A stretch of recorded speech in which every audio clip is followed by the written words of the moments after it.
All right, after looking for a little bit of a drop over the past few days, we got that drop. But just like we said on Friday, as fast as we dropped, we can bounce back up just as quickly. And we started that process here today.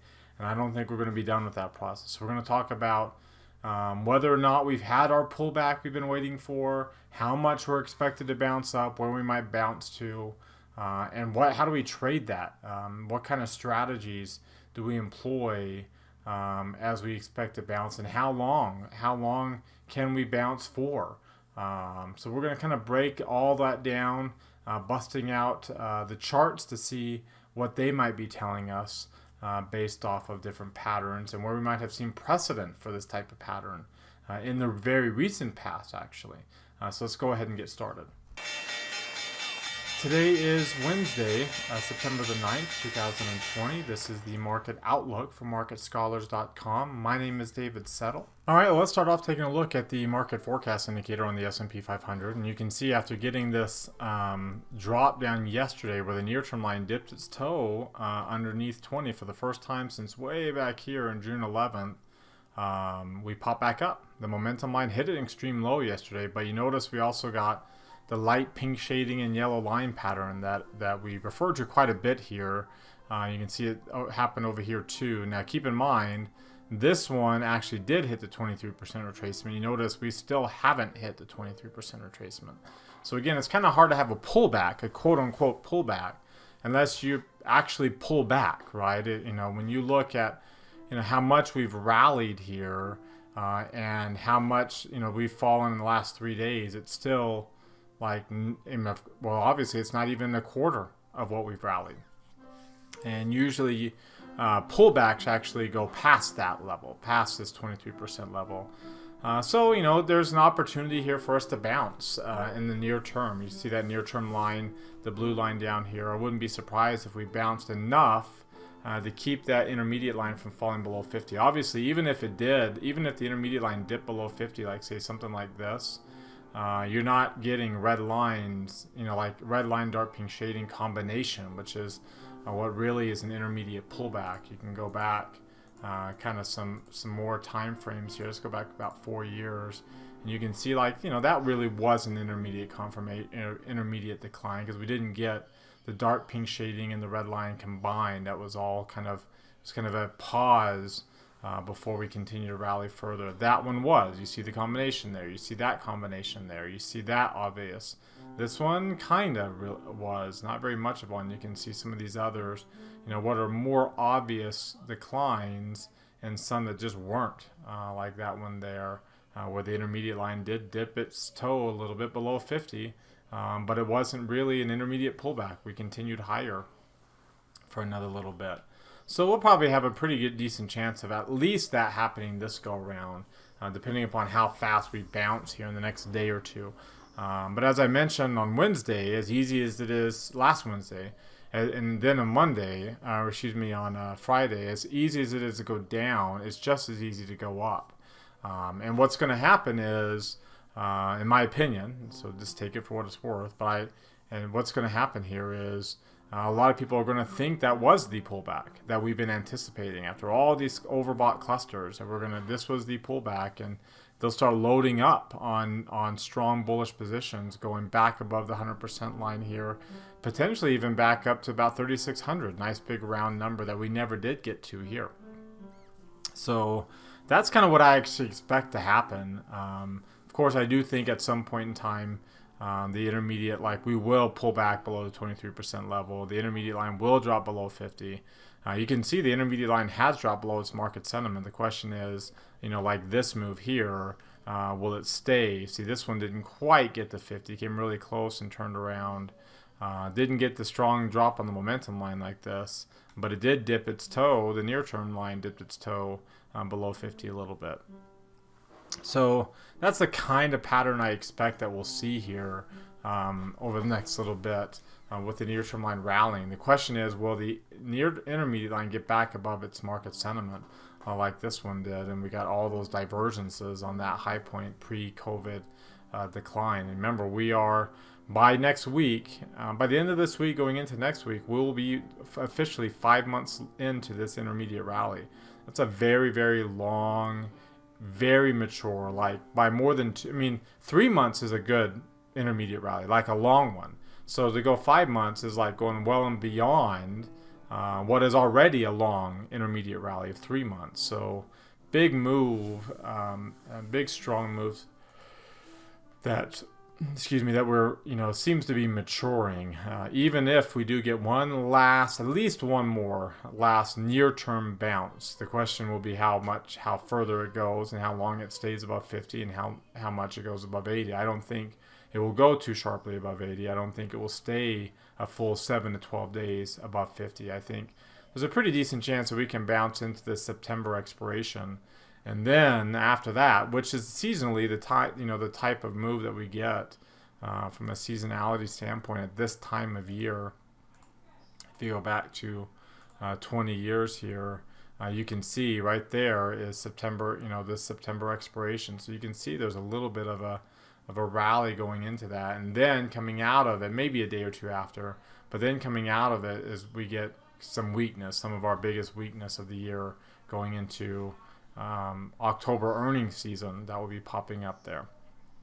So that's kind of what the idea is, and what we don't want to do is get suckered into thinking, okay, well, if we're going to rise into September expiration, we might be thinking that, and we've talked about in my directional option strategies class yesterday, as you'll see with today's market outlook trade idea, there's a way to trade a short-term potential bounce.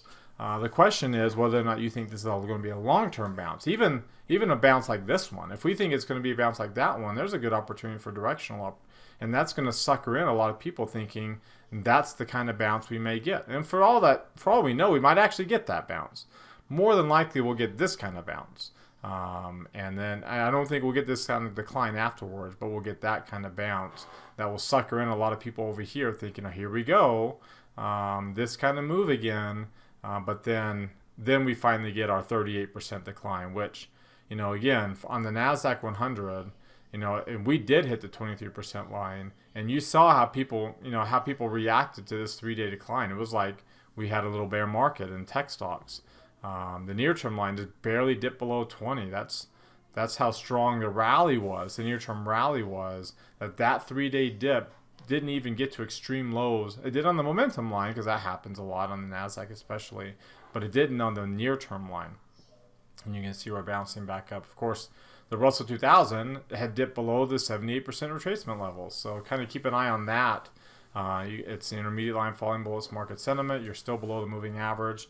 So kind of keep an eye on that one as a kind of broader sense of how risk appetite is going to behave going forward from here. Of course, you fall below this 23% retracement down to this level, 62.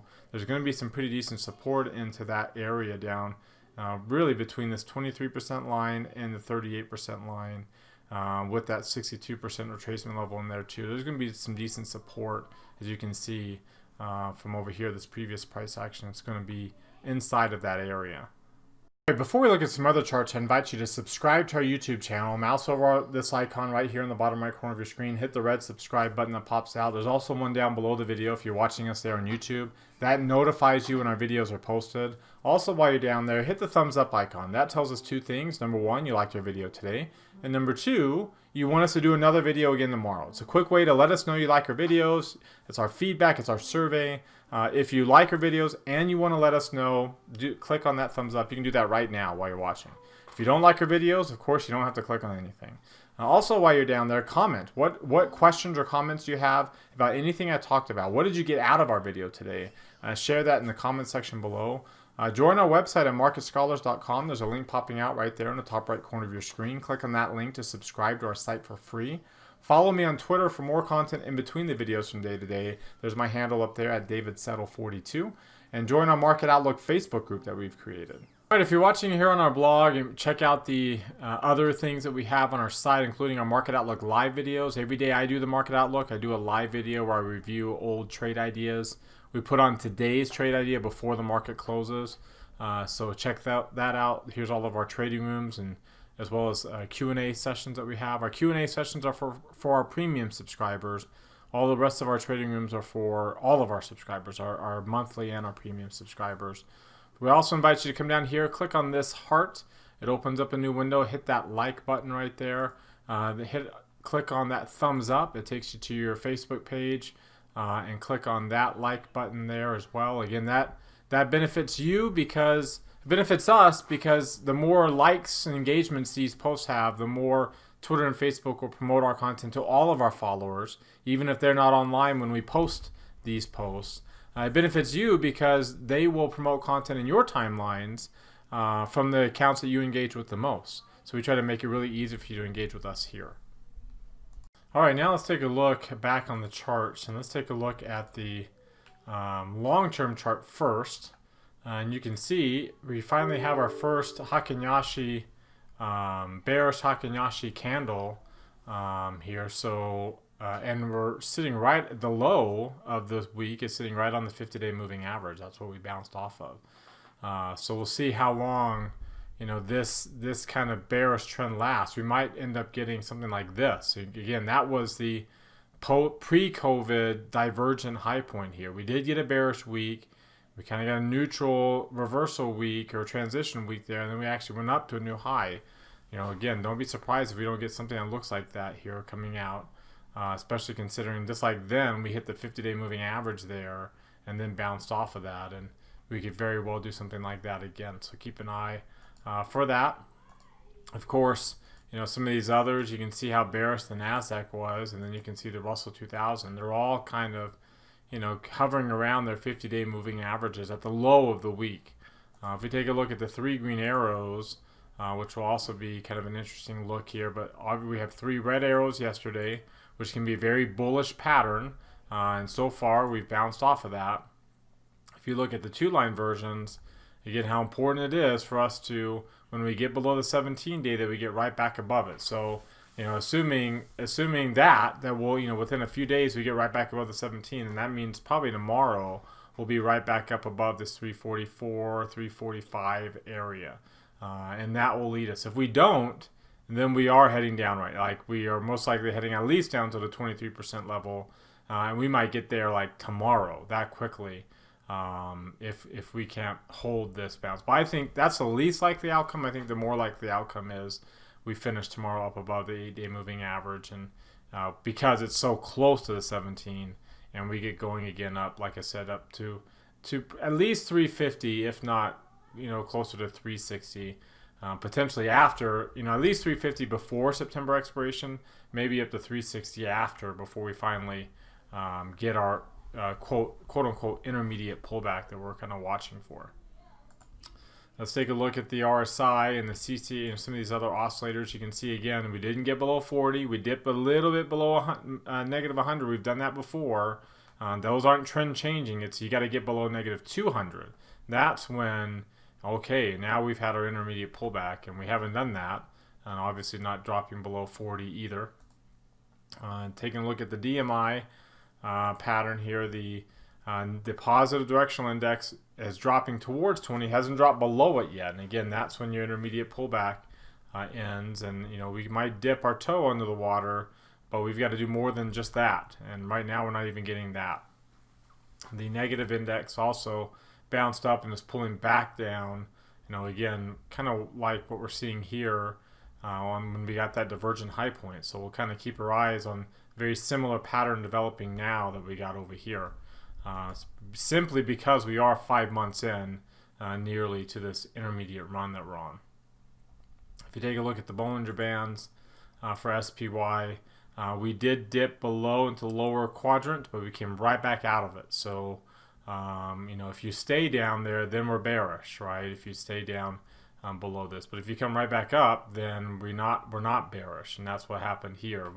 Down there we stayed down for a few days, but some of these others, it was just one day, and then boom, right back up above it, and that's what happened here. And again, suggests that we're not that bearish right now, and you can see we held the value area for the top of the value area for support level, which is what you would expect. And again, very little volume, less volume above where we're at right now compared to the volume we have below us, which makes the path of least resistance to the upside. All right, now let's take a look at the intraday chart here. And you can see we filled in the gap from yesterday's opening gap to the downside. Now the question is, will we fill in this gap before we move up? And again, just like I mentioned last Wednesday, how easy it is to fall because there's very little volume. And I reminded you on Friday that it's very easy to rally because there's very little volume to the upside. That's still the case. So more than likely we are going to touch 350 before we go through 330. Now nothing's a guarantee, but that's more than likely going to be the case. You can see the volume again today was more than 1.5 times the average. The trading range was much smaller. We were above the average, but it was smaller than what we've seen in the last couple of days. If you look at the volume here, you see the volume picking, or the ATR picking up, back up above 1.5%. Volume picking up as well the last few days, and so that's typical. Again, you can see a little bit of a pickup here before things really got going. And what's interesting, what stood out to me too is, we are higher than we were at the Friday's close. Lower than we were at the Friday's close. If you take a look, especially with the late drop, there's Friday's close right there. We're lower than we were on Friday's close. But if you take a look at volatility, you would think we'd be higher because we're lower, but we're not. We're actually lower in volatility on an absolute basis, but on a relative basis, we're still pretty strong. So volatility is actually still pretty high, and suggests, again, don't buy into this rally too much. And it's a nice little drop, and we typically get big moves in volatility, and we drop from here. We might drop a little bit more down to this kind of 27 level. But you notice again, we're probably not going to fall back down. We didn't fall back down there either last year pre-COVID. We have been really bullish, and we popped up, and then the lowest we got pre-COVID was back to the 90% mark after being in a really bullish zone over here first. So I don't expect we'll get back down to the 80% mark for a while until we actually get an intermediate pullback.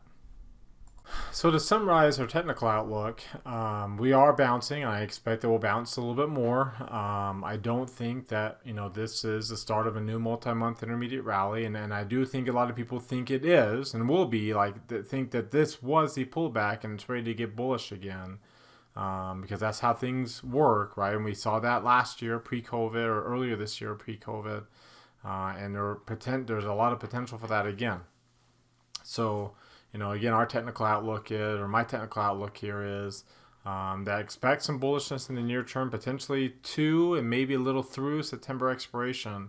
But then after that, I expect a real intermediate pullback to begin into the end of September, through the middle of October, and maybe even beyond that as we head in this particular year towards an election cycle and in a very uncertain election cycle, which tends to not be too bullish, tends to create some volatility. That's why the VIX is still so high. You would expect a lot of volatility to come out of that. So what do you think? Do you agree with that assessment? Do you disagree? Comment in this comment section down below, especially if you disagree, as to why. What are you seeing that suggests either you're a lot more bullish than I am, or that you're a lot more bearish than I am? All right, now let's get into what drove stock price movements here today. And let's just go look at just today here, as last time we looked at the week We'll look at the week so far, coming out of the holiday, right? So you can see we started off with gold and the treasuries and the dollar being bullish, gold being bullish here today. And the dollar being up. You can see international stocks did very well today. EFA holding up very well. On the other end of the spectrum, because of the decline, and really if I were to go back a few more days to the 3rd, you can see that's where the decline really started. The Qs are down. At one point we're down over 10%. We're down 8% from Wednesday's close. And you can see even bonds are down. Gold is up a little bit, even with the dollar being up. When those two are up together, that's not necessarily the greatest sign. But bonds being down is interesting because that's a function of the yields. the yield's moving back up, and you can see if I were to pull up the 10-year yield, it pulled back yesterday, and it's still down from Friday's high, but again, light green shading again, green line, so bullish pattern. We've already got an overbought cluster at the beginning of this run, so very good opportunity here for yield to kind of get going after not being able to get moving at all here lately. TLT is still very high, especially on a relative basis. But you can see if it were to falter, there's not very much volume below where you're at, and there's a lot of volume here. So if it were to falter, then it can drop down to 145, 140 very easily. Of course, it would do that on a pretty decent move in risk appetite. Even coming down to like this volume node around 155 again would be significant. This is bonds, right? So when bonds fall, yields rally. So that's kind of the idea that you're seeing here. The other impact too that we're seeing that's driving a lot of this movement is the Euro US dollar. You can see it's pulled back, did not get past its 23% retracement, and now we're bouncing back up. I think we're going to make a run back up towards these highs, towards 120, before we get a pullback that will be coincident with an overall pullback in risk appetite that we just haven't gotten yet, right? This was not the pullback here either. And of course, other things like you saw gold prices and how bullish they were. You can see they're bouncing up off they are at their 38%. So it has pulled back and it's holding support at the top of the Fibonacci retracement zone. Again, getting back up above 1990 or 2000 really and staying above it will be a sign that here we go again back to the upside. And so this is when I talk about how pullbacks go and then they kind of just stay down. Most of the damage occurs early and then we stay down. Well, here we go. We dropped to the 38% retracement level in one day, and that was on August the 11th. And now, so we're almost a month into this, and we haven't gotten going to the upside, and we've been kind of hovering between the 23 and 38% Fibonacci retracement level. So if I were to come over here, you can say, okay, well, if we do that here and we drop down to the 38 and then we just kind of hover in this area for a month, 6 weeks, 2 months, especially there might be some ups and back downs with the election cycle and any news that might come out over the next couple of months, again, regarding any kind of certainty or uncertainty with the election, that will impact. So gold's a good example of how you can just, when you have an intermediate pullback, most of the damage is done early, and then you just kind of stay down. And you can see as of right now, actually, you're finally getting dark pink shading in a red line, and we haven't had, that kind of decline in gold prices for a while. You can see that was probably the longest period of time that we had any kind of decline. There's your COVID drop that we had there, and there's the kind of pre-COVID move that we had and bullish and risk appetite there, and then you can see some of these others, but you see the nice good bullish trend gold's been having even with the rising dollar for a good chunk of this period. Well, now the dollar's been falling, and that's why we've really taken off here up to 2000 and beyond. But keep in mind here, here's gold prices relative to stock prices, and you can see it's actually very low. So even though we might be higher or right around the highs from 2011 on an absolute basis, on a relative basis, gold's very low. And we've pulled back a little bit here, and we're starting to bounce up. But keep that in mind in terms of the bullishness for gold price. You can see, remember the stock market peaked right here in October of 2000, right here, October 2007. And then the market was in a bear market all the way to March of 2009.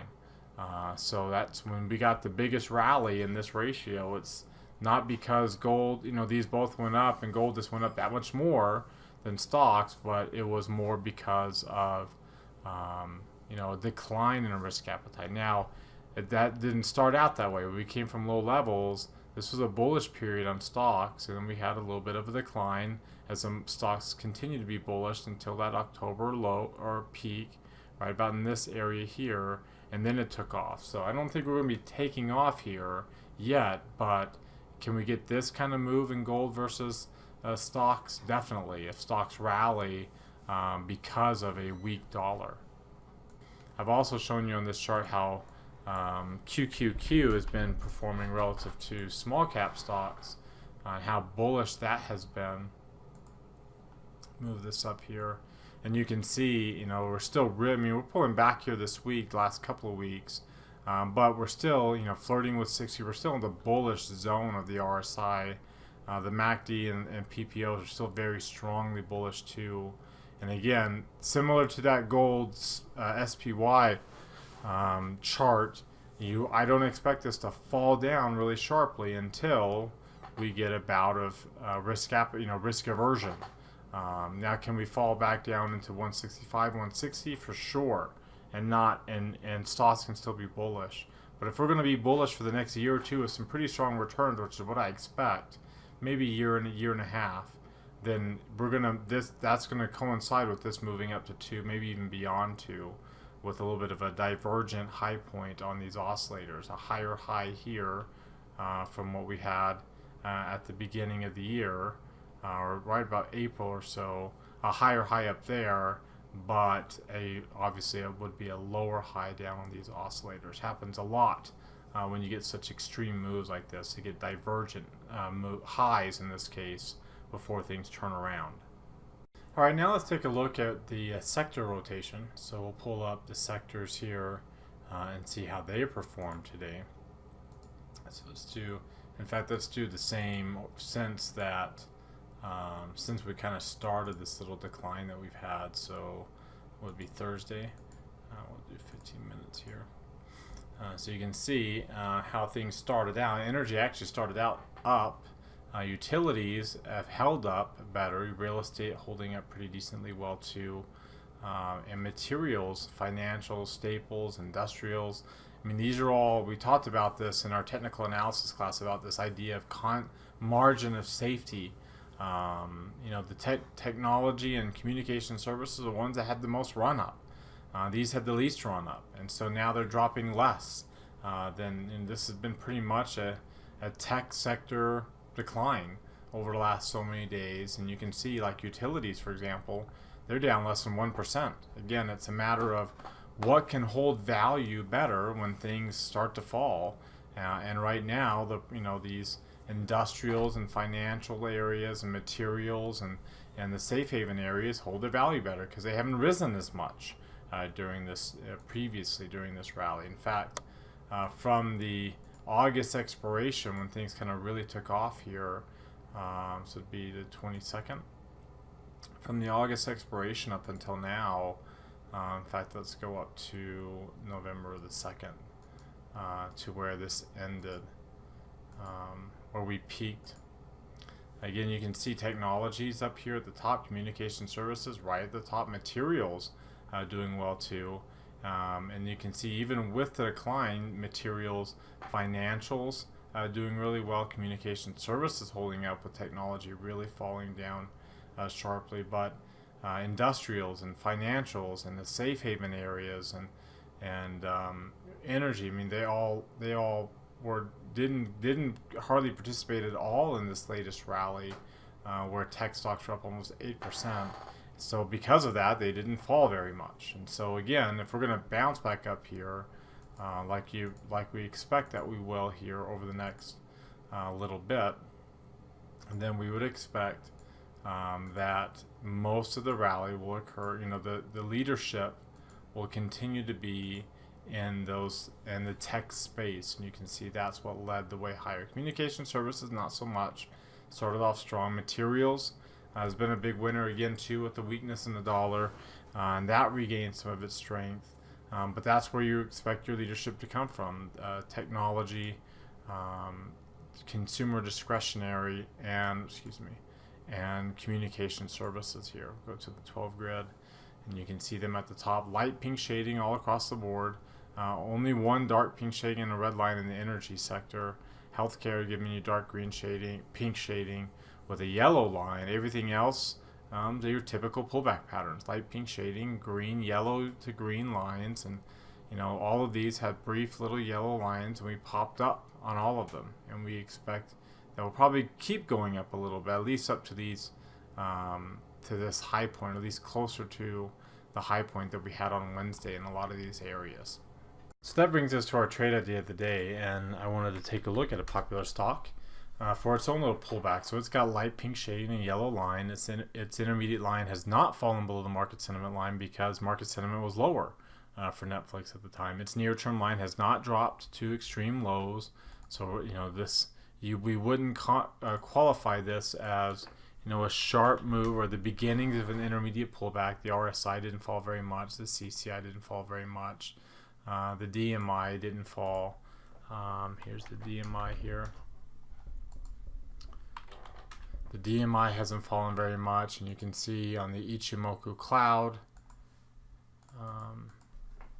Netflix and Ichimoku cloud, you can see we didn't fall below to 0 on the noise balance. We're down below the blue line, so buy the dip signal. The 3 red arrows is also buy the dip signal.